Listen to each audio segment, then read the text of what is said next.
नमस्कार दोस्तों, आपका सक्सेस विस्टा स्कूल पर मैं राघव दीक्षित बहुत बहुत स्वागत करता हूं। दोस्तों, जैसा कि आप देख रहे हैं, क्लास 10th की मैथमेटिक्स का सिलेबस कंप्लीट मैं करा रहा हूं आपका इस चैनल पर। अभी तक दोस्तों हमने पहले दो चैप्टर, जिसमें पहला चैप्टर था वास्तविक संख्याएं और दूसरा चैप्टर था बहुपद, ऑलरेडी कवर किए जा चुके हैं। अगर आपने नहीं देखा है तो डिस्क्रिप्शन बॉक्स में प्लेलिस्ट का मैंने लिंक दिया है, वहां जाकर आप आसानी से देख सकते हैं। आज की वीडियो में दोस्तों हम तीसरा चैप्टर आपका है, शुरुआत करेंगे दो चर वाले रैखिक समीकरण युग्म। दोस्तों, हम आपको मैथमेटिक्स इस तरीके से पढ़ा रहे हैं कि आप एक बार अगर मैथमेटिक्स की ये पूरी क्लासेस को देख लेंगे तो आपको रिवीजन की भी रिक्वायरमेंट बहुत कम रहेगी, क्योंकि हम यहाँ पर आपका कॉन्सेप्ट क्लियर करा रहे हैं और यहाँ पर हम आपकी एक्सरसाइज को सॉल्व करा रहे हैं। अब दोस्तों आइए देखिए, ये सबसे पहले हम चैप्टर को समझते हैं। आखिर ये चैप्टर है क्या? दो चर वाले रैखिक समीकरण। दोस्तों, हम आपको बता चुके हैं, अभी हमने आपको बहुपद पढ़ाया था तो हमने आपको बताया था जो एक घात वाले समीकरण होते हैं जिसमें चर की घात एक होती है। चर मीन्स होता है वेरिएबल्स, इसको इंग्लिश में कहते हैं वेरिएबल। तो जिसकी वैल्यू जो होती है वो चेंज होती है, फिक्स नहीं होती है, उन्हें कहते हैं वेरिएबल अर्थात चर। अगर दोस्तों अभी कोई समीकरण दिया हुआ था px बराबर 3x + 5, तो इसमें जो चर है x और स्थिरांक थे इसमें 5 और 3, तो जो चर है चर की अगर घात मैक्सिमम अगर घात 1 है, जैसे यहां देखिए, तो इस टाइप के समीकरण को कहते हैं रैखिक समीकरण। तो याद रखिए, जिसमें चर की घात 1 होती है उसे कहते हैं रैखिक समीकरण। तो दोस्तों ये बात हमने आपको पिछले चैप्टर में समझा दी थी। अब दोस्तों हम यहाँ पर समीकरण देखेंगे जिसमें दो चर होंगे, जैसे x + y = 1 और दूसरा समीकरण दिया होगा 2x + y = 3। आपको इस टाइप के समीकरण दिए होंगे। आपको इन दोनों समीकरणों को हल करके चर अर्थात x और y, यहाँ पर देखिए कितने चर हैं, x और y दो चर हैं, तो यही यहाँ पर था दो चर वाले रैखिक समीकरण युग्म। अर्थात आपको इन दो चर वाले रैखिक समीकरणों को हल करने के तरीके हम आपको बताएंगे और इस चैप्टर में आप यही पढ़ेंगे कि रैखिक समीकरण को कितने प्रकार से हल किया जा सकता है। हम आपको यहाँ पर 3 मेथड पढ़ाने वाले हैं जो आपके सिलेबस में हैं। हम 3 मेथड सीक्वेंस में हम आपको बताएंगे। इसमें आपकी 3 एक्सरसाइज हैं, 3.1, 3.2 और 3.3। हम तीनों एक्सरसाइज को आपको यहाँ पर सॉल्व कराएंगे। अगर दोस्तों आप रैखिक समीकरण की इस क्लासेस को देख लेते हैं तो आप इजीली कोई सा भी क्वेश्चन सॉल्व कर सकते हैं। अब दोस्तों सबसे पहले हम कहानी शुरू करते हैं। देखिए यहाँ पर इसने बोला है कि आपने इस प्रकार की स्थिति का सामना अवश्य किया होगा, जैसे नीचे दी गई है। एक कहानी दी गई है कि आखिर रैखिक समीकरण बनते कैसे हैं। देखिए, अखिला अपने गांव के एक मेले में गई। अखिला एक लड़की है, ये अपने गांव के एक मेले में गई। वह एक चरखी की सवारी करना चाहती थी और हुपला का मतलब क्या होता है दोस्तों? अब वह दो चीज़ें करना चाह रही है, एक तो चरखी की सवारी भी करना चाह रही है, ये चरखी की सवारी, और दूसरा ये गेम खेलना चाह रही है। इसके हाथ में रबर है, अब उसको रबर से ये ऑब्जेक्ट रखे हैं, वस्तुएं रखी हैं, इनको कवर करना है। तो इस टाइप के गेम को कहते हैं हुपला, और ये है चरखी। अब ये अखिला जो है, अखिला ये लड़की, अब ये हुपला भी खेलना चाहती है और चरखी की सवारी भी करना चाहती है। अब देखिए, इसने कंडीशन दी है कि उसने कितनी बार हुपला खेला और कितनी बार चरखी खेली, और उसका खर्चा भी दिया है। अब हमें हल करके बताना है कि उसने कितनी बार हुपला खेला है और कितनी बार चरखी खेली है। अब देखिए, अखिला अपने गांव के एक मेले में गई। वह एक चरखी की सवारी भी करना चाहती है और हुपला खेलना चाहती है। जितनी बार उसने हुपला खेला उससे आधी बार उसने चरखी की सवारी की। अब दोस्तों देखिए, यहाँ पर कंडीशन दे दी, अखिला ने जितनी बार हुपला खेला उससे आधी बार उसने चरखी की सवारी की। अगर उसने मान लीजिए x टाइम हुपला खेला तो x का आधा उसने क्या किया, x का आधा उसने चरखी की सवारी की। हमने मान ली चरखी की सवारी बाई है और हुपला खेलना उसने x टाइम खेला, तो x का आधा चरखी के बराबर अर्थात बाई के बराबर हो गया। एक समीकरण आपका ये बन गया, क्या बना, 2y बराबर x। पहला समीकरण, जितनी बार उसने हुपला खेल खेला उससे आधी बार उसने चरखी की सवारी की, ठीक है, पहला समीकरण। यदि प्रत्येक बार की सवारी के लिए उसे 3 रुपए तथा हुपला खेलने के लिए उसे 4 रुपए खर्च करने पड़े, मतलब एक बार अगर चरखी चलाई तो 3 रुपए और एक बार अगर हुपला खेला तो 4 रुपए खर्च करने पड़ रहे हैं, तो आप कैसे ज्ञात करेंगे कि उसने कितनी बार चरखी की सवारी और कितनी बार हुपला खेल खेला, जबकि उसने इसके लिए कुल 20 रुपए खर्च किए। अब देखिए, जितनी बार उसने, हमने माना x टाइम उसने क्या खेला था, x टाइम खेला था उसने हुपला और y टाइम उसने चरखी चलाई थी, तो एक बार चरखी की सवारी करने पर कितने रुपए लगते हैं, 3 रुपए लगते हैं, तो x टाइम कितने लगेंगे, 3x, बिल्कुल। और हुपला खेलने के 4 रुपए खर्च करने पड़ते हैं, उसने y टाइम्स हुपला खेला तो प्लस 4y। अब जितनी बार उसने चरखी चलाई और जितनी बार हुपला खेला, इनमें जितना खर्च हुआ वो किसके बराबर है, 20 रुपए के बराबर है, तो बराबर 20 हो गया। अब देखिए, 2 समीकरण बन गए, पहला समीकरण ये, अब दूसरा समीकरण ये। इन 2 समीकरणों को हल करके आपको x और y की वैल्यू निकालनी होती है। तो इस तरीके से कहानी दी जाती है। उम्मीद करते हैं आप समझ गए होंगे कि किस तरीके से समीकरण बनाए जाते हैं। आपको एक चीज मान लेनी है, फिर उसकी जो शर्त है, शर्त के अनुसार उसको अप्लाई करना है, ठीक है। इस तरीके से समीकरणों का निर्माण होता है। ये कहानी दी थी और हमने यहाँ पर ये समीकरण आपको बना के दिखाए। अब आइए बढ़ते हैं आगे। ये देखिए, यहाँ पर भी उसने वही किया है, y बराबर x बटा 2, 3x प्लस 4y बराबर 20। अब इन 2 समीकरणों को हल करके x और y की वैल्यू निकालनी होती है। अब हम आपको 2 चरों को सॉल्व करने की पहली विधि बताते हैं। दोस्तों, हम आपको पहला मेथड है, आप देखिए, ग्राफीय विधि। 2 रैखिक समीकरणों को हल करने की पहली विधि क्या है, ग्राफीय विधि है। ग्राफीय विधि से हम आपको बताते हैं कि समीकरणों को कैसे हल करते हैं। देखिए, अब दोस्तों आपको 3 कंडीशन होती हैं। जैसे अगर कोई ग्राफ बनाते हैं, एक्स वाई एक्सिस पे, ये वाई एक्सिस है, ये एक्स एक्सिस है।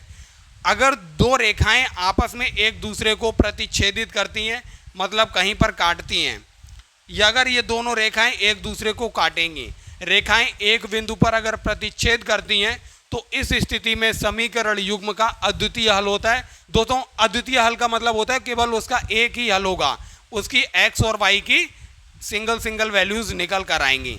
इसे बोलते हैं अद्वितीय हल होगा, मतलब उसका एक हल के अलावा कोई दूसरा हल नहीं होगा। अगर ये कंडीशन है जहां रेखाएं एक दूसरे को काटती हैं, एक समीकरण ये है, दूसरा समीकरण ये है, आप इसमें x और y की वैल्यू रखते जाइए। जिस बिंदु पर जाकर x y की जिस वैल्यू के लिए ये रेखाएं आपस में कट करती हैं, वही इस रेखाओं का, इन 2 रेखाओं का, इन्हीं 2 रैखिक समीकरणों का वही हल होता है, अर्थात x y की वैल्यू वही होती है। अब दूसरा क्या है दोस्तों, ये बाई एक्स है और ये x एक्सिस है। रेखाएं समांतर हों तो इस स्थिति में कोई हल नहीं होता है। मान लीजिए एक रेखा है ये और दूसरी रेखा है इस तरीके से, अर्थात ये दोनों रेखाएं कहीं भी एक दूसरे को नहीं काट रही हैं, तो इस तरीके की रेखाएं होती हैं, आपस में समांतर हैं, तो इनका कोई भी हल नहीं होता है।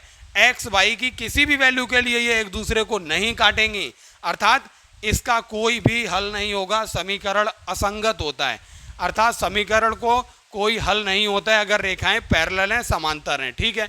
अब तीसरी कंडीशन क्या है, अब देखिए कोई रेखा है इस तरीके से गई और दूसरी रेखा भी इसी के बिल्कुल ऊपर गई, इस तरीके की रेखाओं को बोलते हैं समपाती रेखाएं।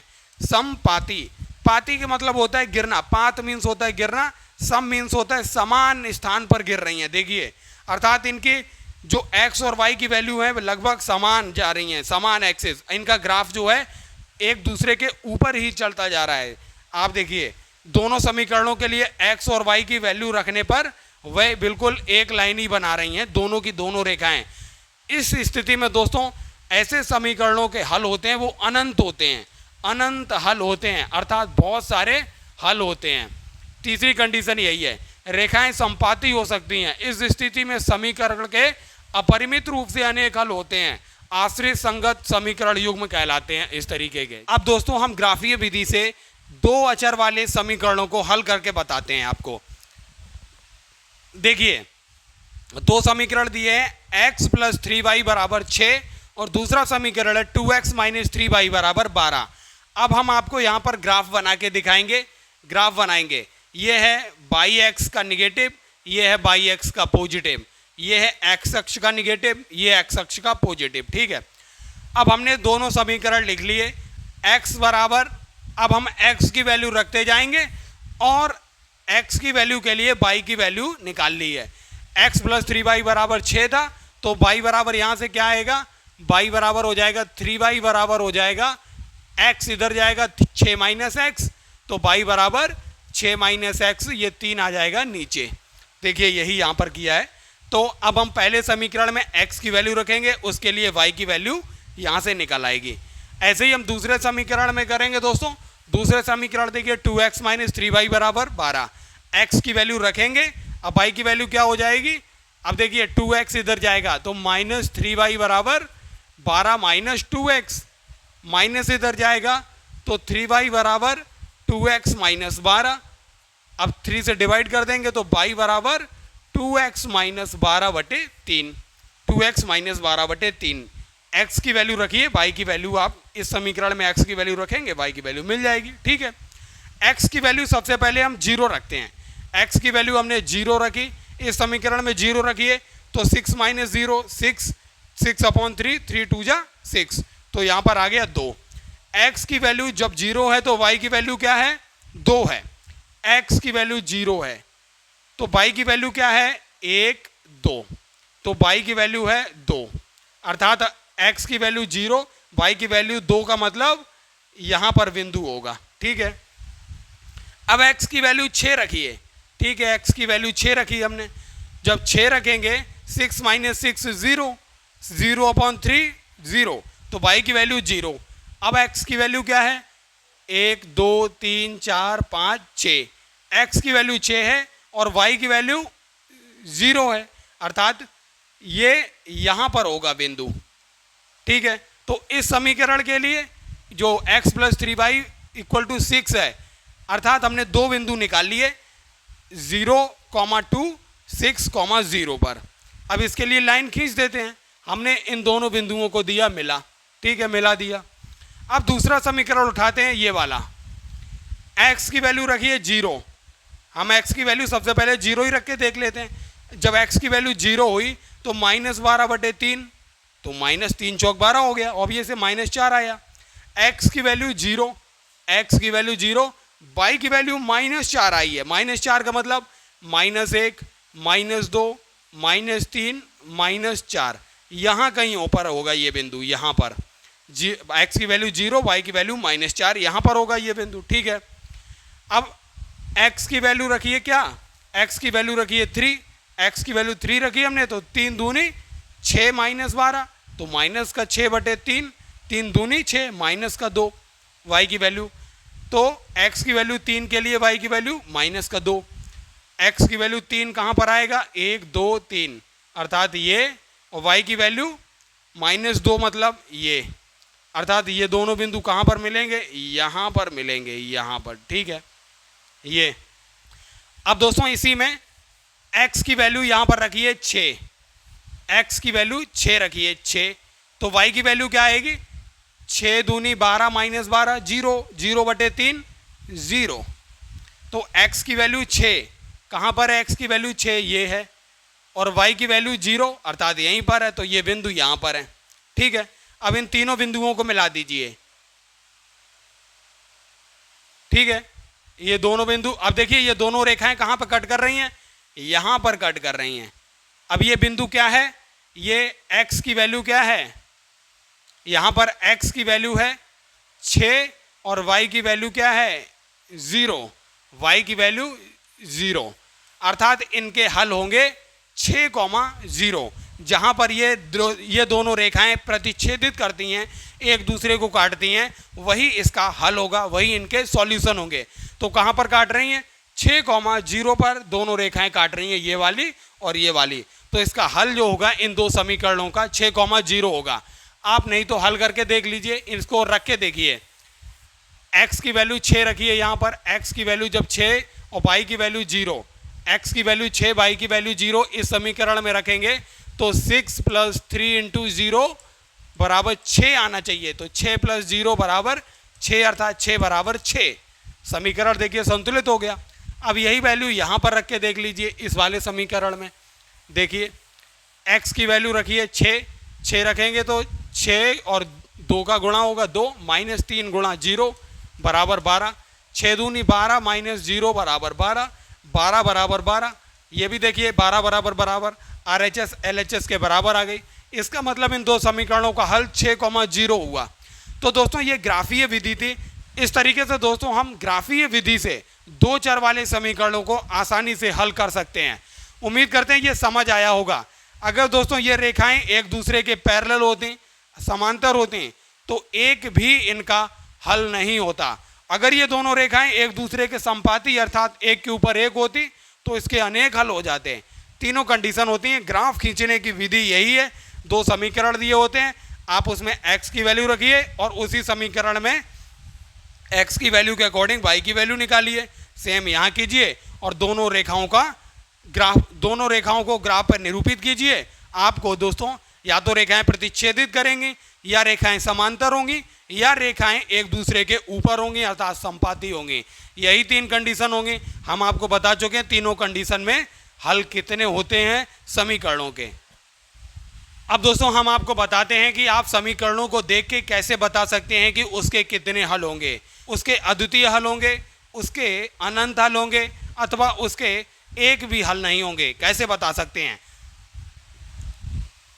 दोस्तों? देखिए सबसे पहले आपको लिखना है a1x + b1y + c1 बराबर 0। एक समीकरण ये है। दूसरा होगा a2x + b2y + c2 बराबर 0। दूसरा समीकरण ये होगा।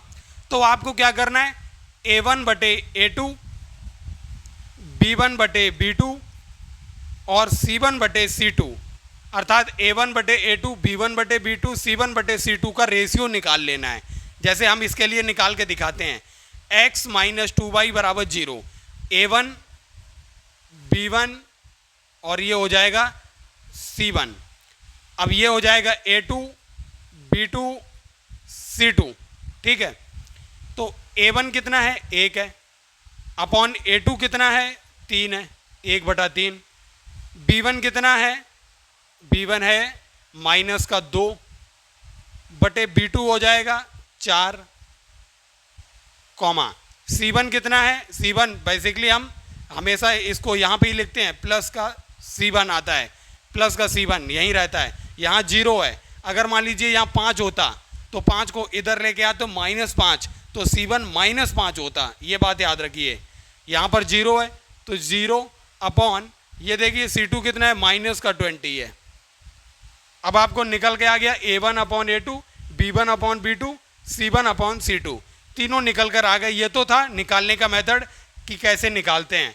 अब हम ये इनके रेशियो से कैसे पता करेंगे कि इन समीकरणों के अनेक हल हैं, अद्वितीय हल हैं, अथवा कोई हल नहीं है। ये देखिए a1/a2, b1/b2 और c1/c2 की अगर दोस्तों इनकी वैल्यू में a1/a2, b1/b2 के बराबर नहीं होता है, a1/a2, b1/b2 के बराबर नहीं है अगर ये रेशियो, तो दोस्तों इस तरीके के समीकरण के अद्वितीय हल होते हैं, अर्थात उनका केवल एक ही हल होगा अगर a1/a2, b1/b2 के बराबर नहीं है।